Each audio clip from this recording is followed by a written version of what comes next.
जय श्री कृष्ण, કેમ છો? मैं रतन काका। मेरे जीवन का सिर्फ एक मंत्र है कि भगवान सबका भला करे, बस शुरुआत मेरे से करे।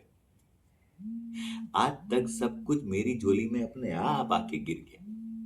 अब बड़े भाई को बाबूजी ने घर से गेट आउट करके निकाल दिया, तो सारी जायदाद, बंगला, गाड़ी सब मेरी झोली में आके गिर गए। बड़े भाई साहब अनमोल और बाबूजी ने मिलके जो धंधा सेट किया था वो भी मेरी झोली में आके गिर गया। अब मेरे को तो जलसा पड़ गया भाई। अब मेरे को सिर्फ एक टेंशन है, मेरे तो बच्चे अनमोल और वेदिका। वो कहते हैं ना कि जिसे कोई नहीं पहुंचता उसको उसका पेट पहुंचता है, बस वैसा ही कुछ है।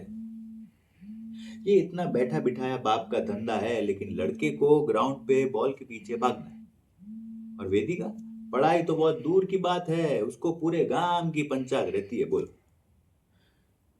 हंसे, जो है सो हरी इच्छा।